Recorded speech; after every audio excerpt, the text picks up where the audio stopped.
I think after Chetan's talk, it will be tough to compete. So I will give a I'll give a talk that is something new, something what I think India doesn't look at, and something which I learned during my postdoc as well. So today I'll be talking about unearthing the metabolic basis of angiogenesis using systems biology approaches. Okay. Before starting the talk, I want to introduce my department and also the themes that we work on, because our department is young. So I'm an assistant professor in the Department of Biotechnology, IIT Hyderabad. Our department was established in 2010, and we take lot of different, we offer a lot of different courses from BTech to PhD, and we have well-equipped laboratories for wet lab and dry lab research. So in this building, actually this part is biotechnology and this part is biomedical engineering, and we sit somewhere in between. So that's and if you look at the department from like the top angle, it has a shape of a chromosome, just for fun. Okay, our department has works on multiple different research themes, like structural biology, disease biology, cancer biology, big data biology, and bioprocess technology. What I want to highlight is that out of 15 faculties, 4 of them are core computational faculties, including me. So we work on computational problems. My research interests specifically are to understand the design principles of biological systems using different approaches, and I work at the molecular level where I try to understand the interactions between different molecules and thereby make some biological comments. My group is just 9 months old. I've just joined IIT, and I have currently recruited 4 PhD students, 2 master students. So we are still growing. If you guys are interested, you can contact me later. My current research interests include parasite microeukaryote metabolism, host immunometabolism, and molecular biomarker prediction in parasitic lung infections. Okay, let's come back to the talk. The sales pitch is done.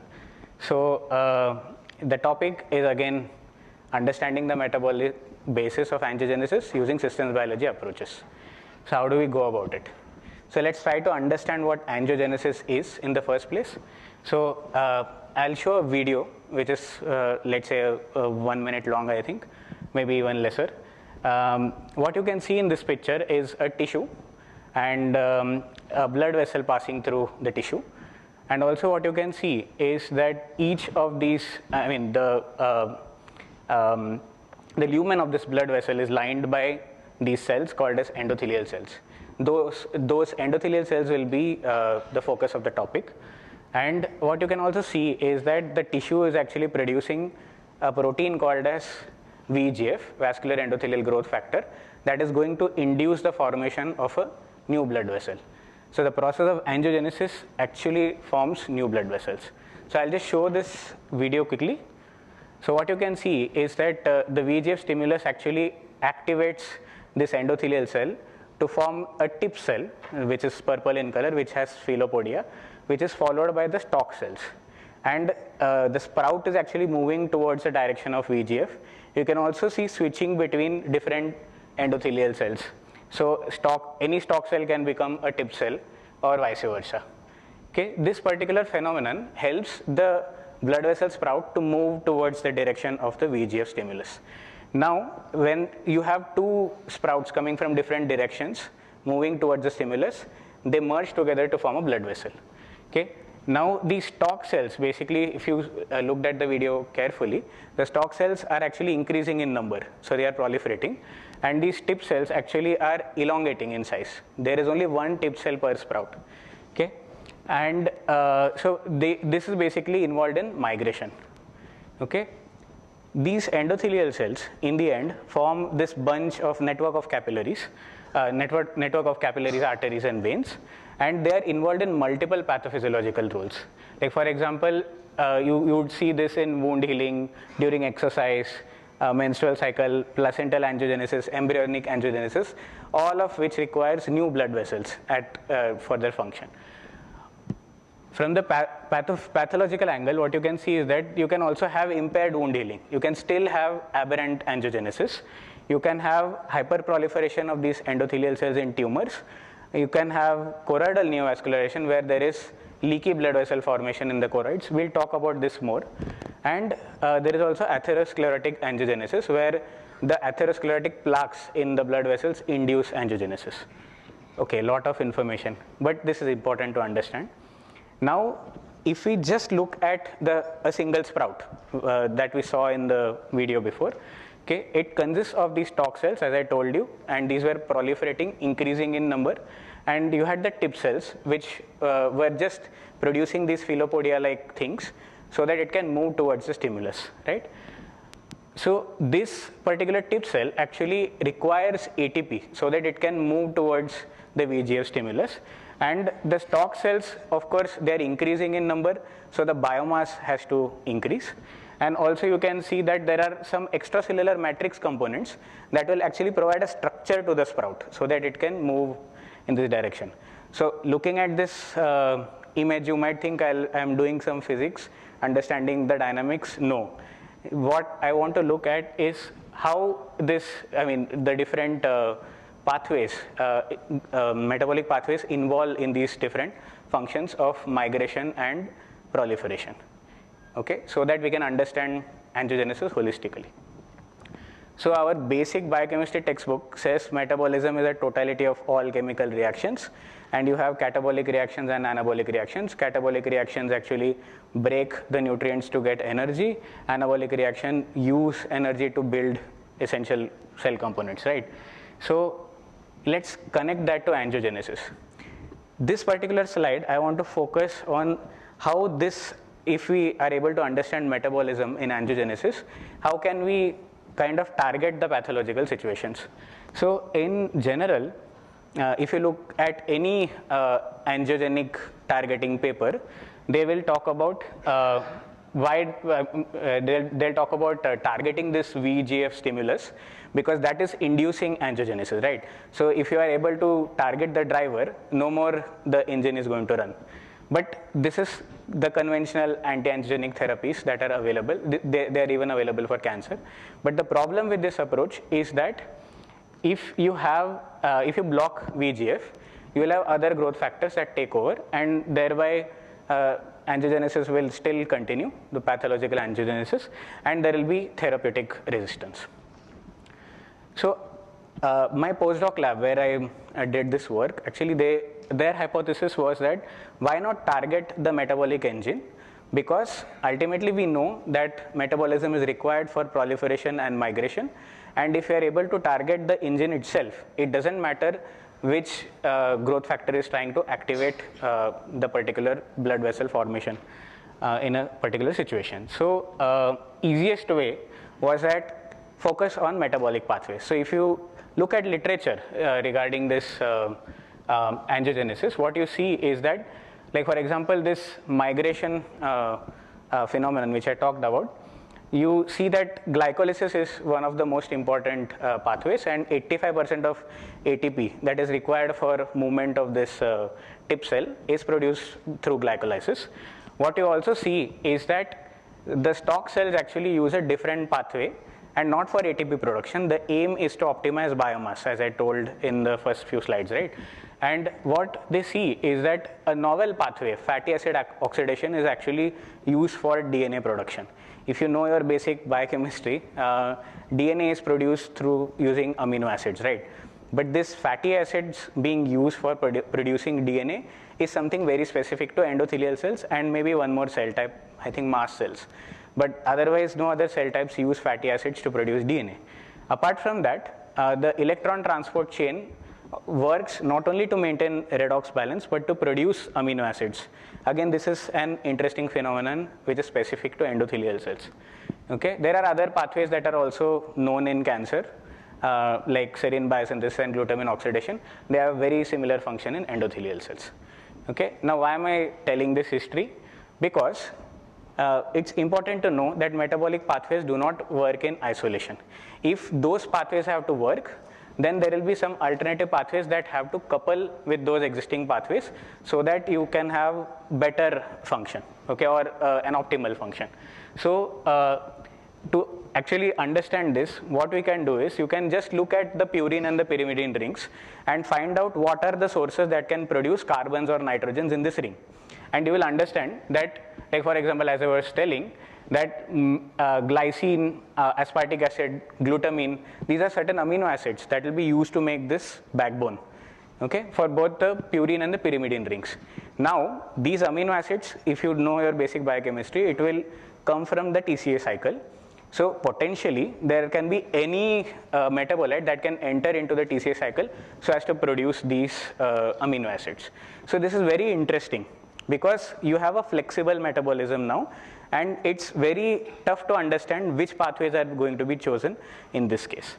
Also, if you just look at biomass generation, biomass is nothing but lipids, proteins, and nucleotides.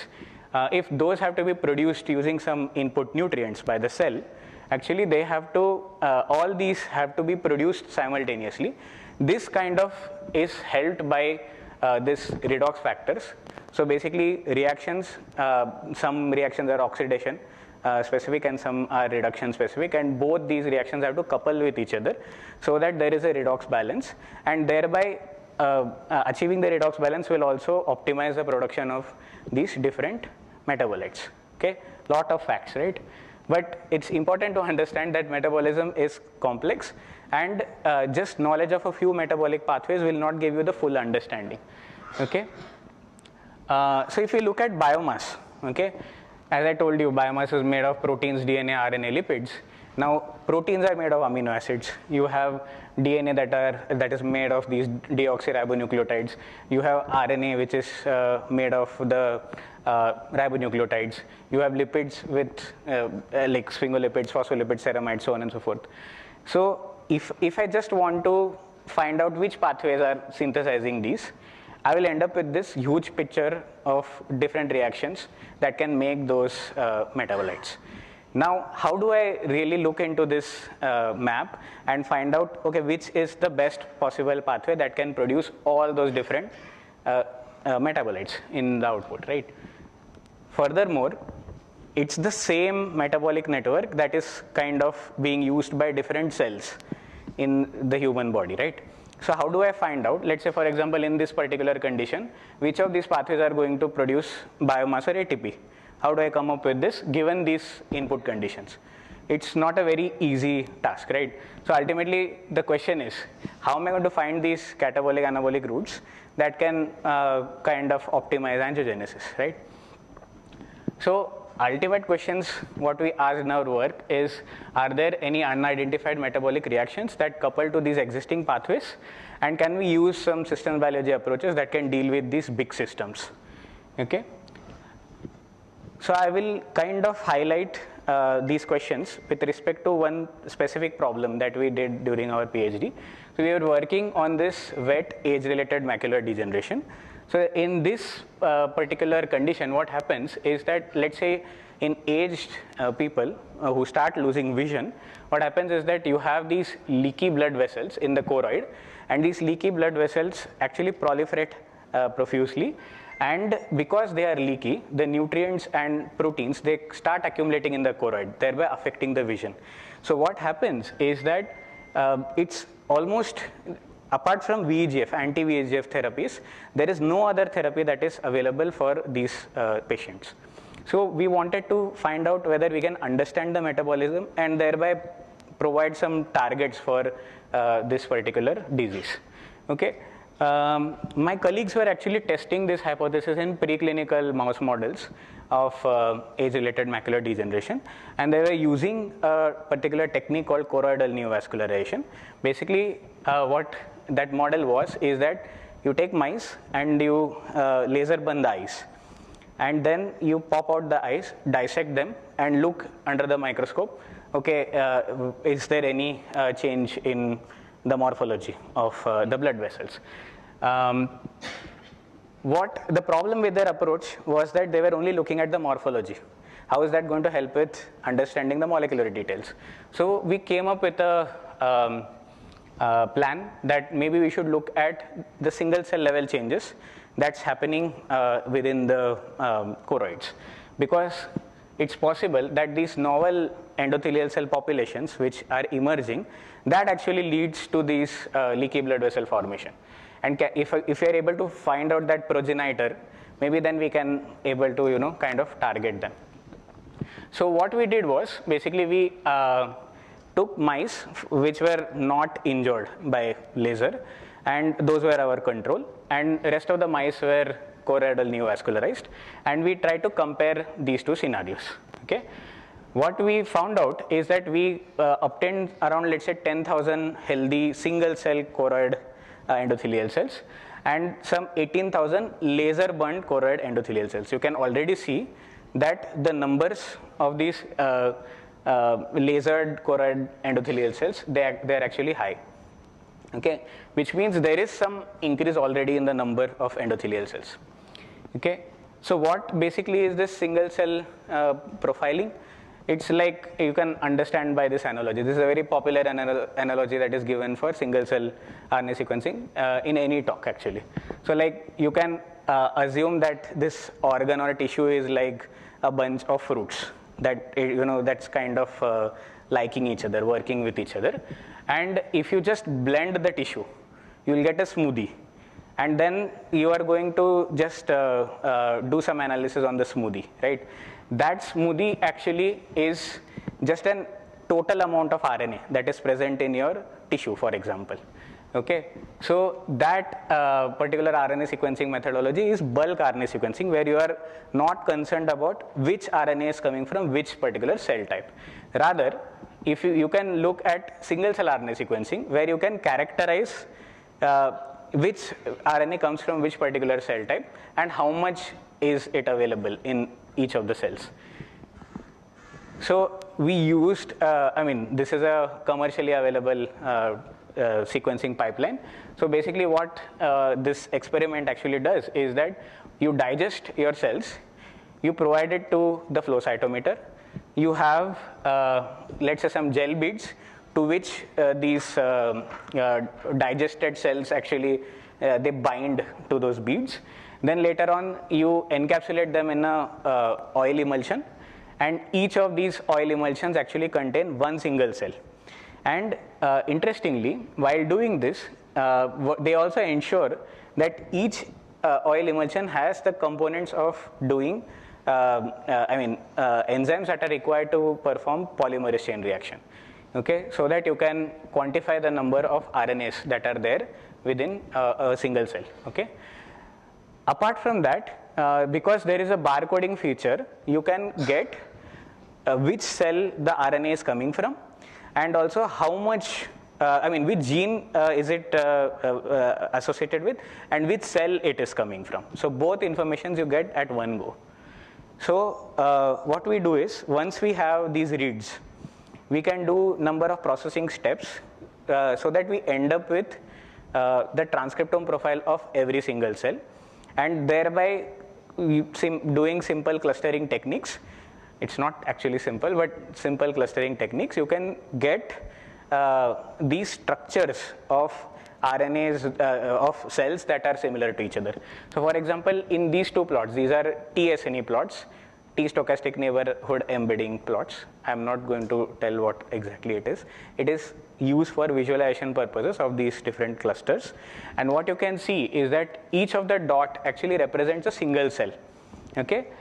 What we did was, we plotted the two things separately, and we understood that there is a particular cluster of cells that specifically occur in this CNV situation, where the laser burn is given to the eyes. Okay, so this was interesting because you have an injury specific cluster, and that is, as I showed in the previous slide, the CNV could be a good model for AMD, understanding age-related macular degeneration. So we need to focus on that cluster. So what we did was, we did some differential expression analysis. Basically, we are trying to compare every cluster with every other cluster and getting some genes that are upregulated in every cluster. Okay, upregulated meaning having higher expression. And based on this higher expression, we are trying to mark each of the cells as a particular cell type. Okay, thereby we mark these different cells. And based on this, we understood that this injury cluster actually has all the components of an angiogenic function. Like for example, you have proliferating cells, tip cells, you have some transitioning cells, some immature cells, probably in the phase of making the proliferating cells. So all of this together kind of gave us an understanding which cell types are present in these leaky blood vessels. We also compared these two situations, okay, and did some gene set enrichment analysis just to understand which pathways are changing transcriptionally, and we can see that biomass and ATP synthesis genes, they are actually changing, okay. And I mean here there is actually a misprint. This should be proliferation and migration, because in our previous slides we saw it, ATP and biomass synthesis, they are two different processes occurring for both tip cells and stalk cells, okay.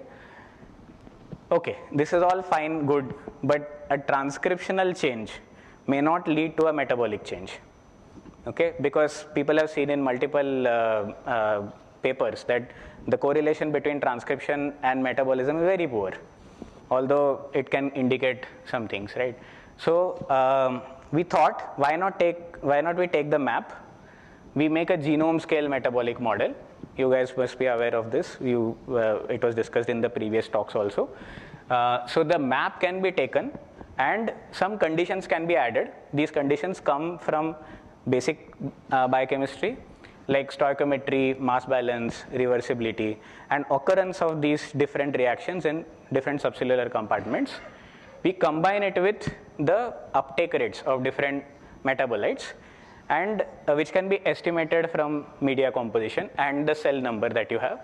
And in the end, we can use it for optimizing certain biological functions like biomass, ATP synthesis. This is what we wanted to understand. We wanted to understand which pathways are actually contributing to these metabolic tasks, okay? So we perform a very simple analysis. We do flux balance analysis. So what FBA exactly is that, let's say you have this linear pathway and the aim is to maximize this, let's say glyceraldehyde 3-phosphate production, okay, and you have glucose as the input. Now what we are trying to do is we want to estimate the flux values of each of these reactions, okay. Now the only inputs that we have are the uptake secretion rates and the map, okay, the map that we saw before, and or let's say this simple map here, this linear pathway, okay. What we can do is we can write equations for the consumption and production of every metabolite. So if you see, let's say for example, this particular reaction, this extracellular glucose, it is produced by rate V1 and actually consumed by this rate V2. So in the end, we will have linear looking equations actually here, okay. But the problem with this approach is that it is not scalable for the entire set of reactions that are occurring within the cell. It's good for maybe this particular small pathway. So how do we work in that case? So what people have devised is that they can decompose this matrix into the product of these two matrices, stoichiometric matrix and the flux vector, assuming that this entire system is working at steady state, okay, because metabolic reactions are typically faster than, let's say, signaling or transcriptional changes. People assume that this steady state, 5 more minutes? Oh my God, okay. I'll then quickly rush through. Okay, so ultimately what happens is that you end up solving this system of equations assuming an objective function, and thereby you want to estimate what values of these fluxes can give high flux through my objective. The objective function can be biomass or ATP synthesis, okay, and these objective functions are a linear combination of all the other different fluxes that exist within the network. Okay, what we did was we took the human metabolic reconstruction and coupled it with transcriptomic data, some bulk and some single cell, all coming from different experiments, and somehow made this choroidal endothelial cell model used for the production of biomass and collagen synthesis, both which we discussed before, important for migration and proliferation. we confirmed that the model is producing all the known pathways that were reported in literature, like these which are mentioned here. And we ran a bunch of flux-based analysis. I'm not going into the detail of every analysis, but the idea is that we wanted reactions that had narrow flux ranges, which were not changing in any different condition. And we found, and also biomass collagen synthesis, which reactions are essential, and also that are rate limiting for these productions. We found that out. In the end, we focused on SQLA and ALDH18A1, for which there is no literature available in endothelial cells. We did some experimental analysis. We knocked down these cells, genes in vitro, and we found out that as compared to the control, the the proliferation and migration actually reduces in the knockdown endothelial cells.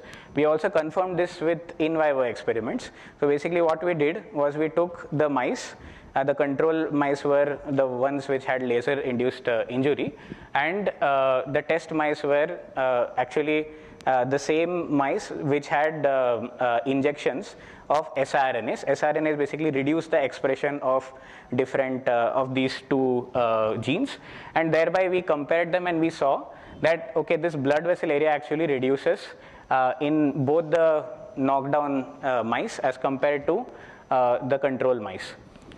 So overall what we understood is that the model actually predicted some new pathways, and we focused on another molecule. I will just quickly tell this because we are out of time. What you can see is that all of these pathways are linked by one reaction, this transporter reaction, SLC25A13.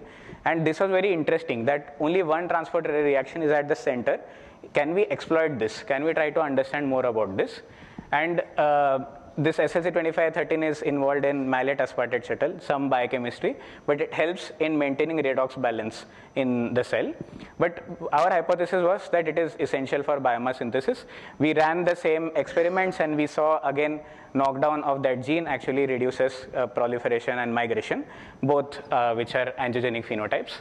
We also additionally what we did was, in the previous study we did not actually verify whether metabolically they are associated or not. So we did some 13C isotope tracer experiments, which means that you tag the carbon of an input source like glutamine, for example, and you trace within the pathway where this molecule is being used.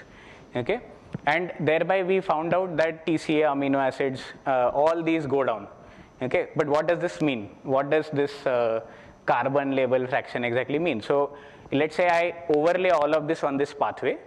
We see that blocking SLC25A13 reduces everything. So it's kind of, our model is actually explaining something that is really occurring. We can block SLC25A13 and we reduce all the other fractions of metabolites. This also kind of indicates that SLC25A13 has a role linked with biomass synthesis. Okay, just to conclude, metabolism is a complex system, and systems biology approaches can definitely try to dissect this. It's a very painful process to use flux balance analysis or any flux-based analysis on these big models, because you have to set constraints, and it's a big pain. But if you are able to do that, if you invest time in understanding metabolism, you can get some good results that can be experimentally validated. We also saw single cell data was able to identify these cell types, and the cell specific gems could actually identify some target enzymes. Okay, I would like to thank my postdoc supervisor, who I'm collaborating with, continuing with the SLC25A13 story, and all the first authors of the paper. This is our lab. We recently performed Ganesh Chaturthi celebrations. I'm a Punekar, so I wanted to invoke this culture in my lab also. And we did Ganesh Chaturthi celebration. So we are still growing. And if you want to join us, please email me at this email ID. Thank you very much. If there are any questions, I can take it. Perfect. Thank you, Abhishek. Yeah. Sorry to push you, but we still have time for questions. So No, it's okay. if there are any questions, can we have them? Yes, please.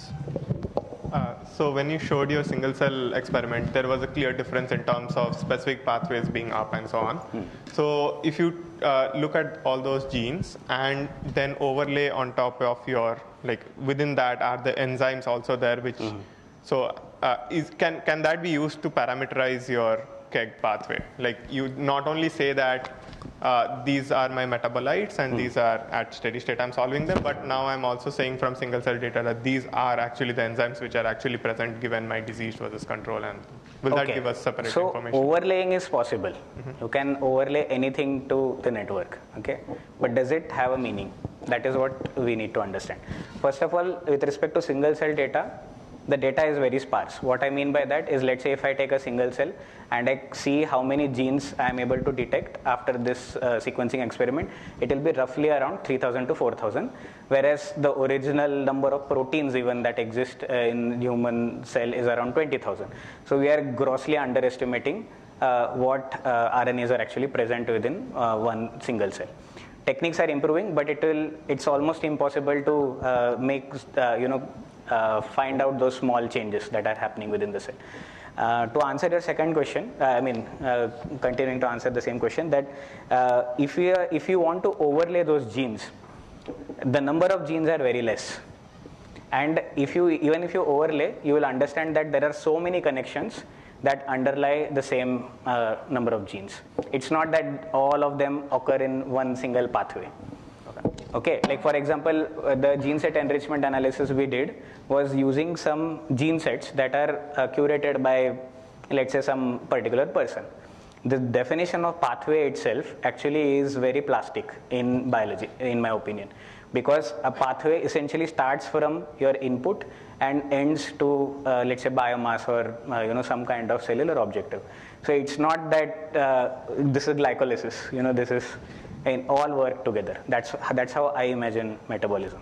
So to answer your question, I don't think that overlaying a pathway will give you any useful information about metabolism. Okay.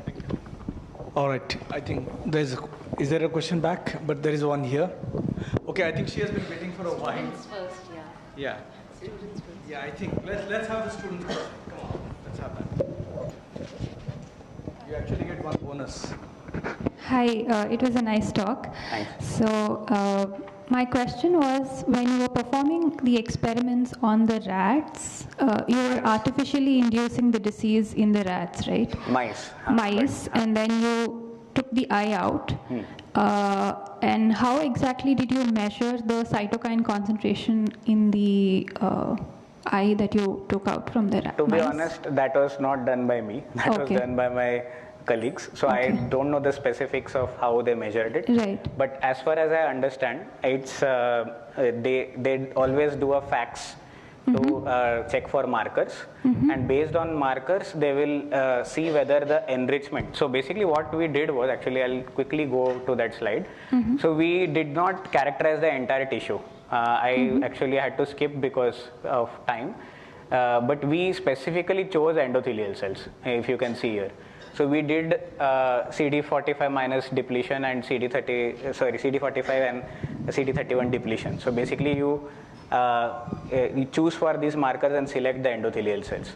So same way, they might have measured cytokine concentrations. I am not sure if that was what was done. So my question is, as far as I know, wet AMD is a disease that affects the retinal region of the eye. Yes. So even if you're dosing in the vitreous humor, you don't know how much of your drug is actually getting into the retina.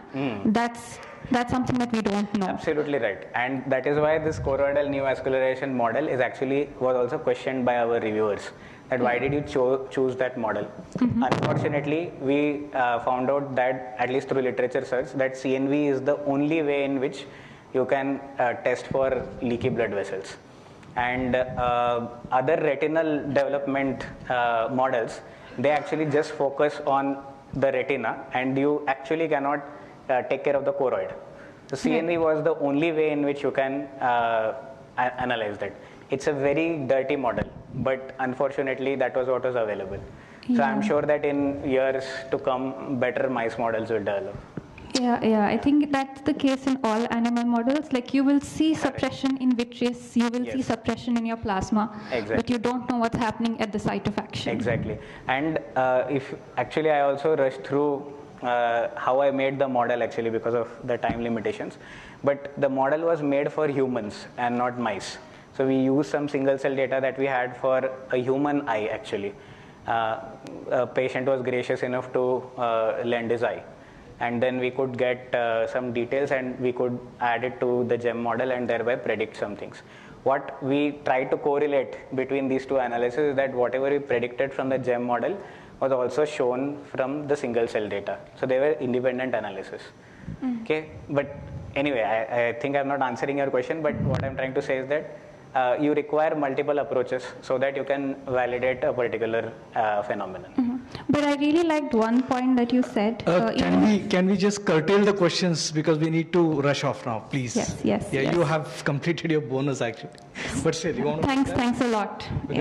Okay, fine, because we are, we can. You want quickly? So I just wanted Yeah. to, since you stopped in interest of time, could you elaborate a little bit about how you built that model and what methods did you use to integrate the data? Yeah, okay, sure.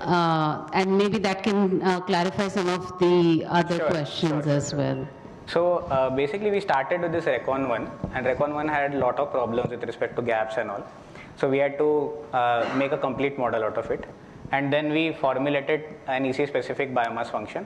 And we used this refined model and used some activation specific. So basically when you put endothelial cells in culture, they get activated. At that point, whatever transcriptome was collected, that was integrated with the model. For that, I used this. What method did you use? For that, we used GIMI, and we specified a threshold using ZFPKM values, and we say that whatever is ZFPKM less than -3 is what we want to eliminate from the model, or rather minimize the fluxes. Based on that, we end up with the base model of endothelial cells.